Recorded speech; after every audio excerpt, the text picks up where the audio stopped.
প্রধান তো আপনার ইসের আসামি কি বলেন না, হুকুমের 1 নম্বর আসামি তো ভাই প্রার্থী নিজে, যে প্রার্থী ছিলেন সে নিজে হুকুমের 1 নম্বর আসামি। হ্যাঁ, মামুনুল হক।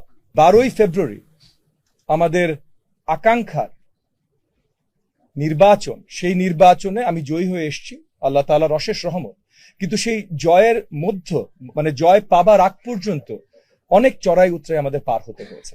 আমাদের প্রতিপক্ষ যারা ছিলেন তারা বিভিন্নভাবে অনেক প্রচেষ্টা করেছেন, চালিয়েছেন কেন্দ্র দখল করার। অনেকগুলো কেন্দ্র তারা দখল করতে গেছেন, কিছু কেন্দ্রে তারা দখল করতেও সক্ষম হয়েছেন মানে সাময়িক সময়ের জন্য।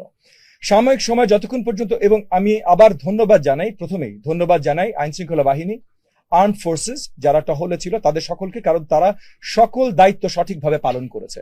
যেই জায়গাগুলোতে আমাদের প্রতিপক্ষরা কেন্দ্র দখল করে ভোট চুরির কারখানা করতে চেষ্টা করেছিল, সেই জায়গাগুলোতে প্রথমে আমাদের কর্মী বাহিনীরা থামাতে চেষ্টা করে, এবং তারপর আর্ম ফোর্সেস এবং আইন শৃঙ্খলা বাহিনীরা শক্তভাবে তাদেরকে প্রতিহত করে। কিন্তু আইন শৃঙ্খলা বাহিনী পৌঁছাবার আগে বা আর্ম ফোর্সেস পৌঁছাবার আগে কিছু জায়গায় আমাদের নেতা কর্মীদের বিরুদ্ধে ভীষণভাবে হামলা হয়। এবং যেহেতু আমার পরিষ্কার ইনস্ট্রাকশন ছিল প্রত্যেকটা থানা, ওয়ার্ড, প্রত্যেকটা নেতা কর্মীর প্রতি, যে কোনো ধরনের সহিংসতায় আমরা যাব না নির্বাচনের দিন, কোনো ধরনের।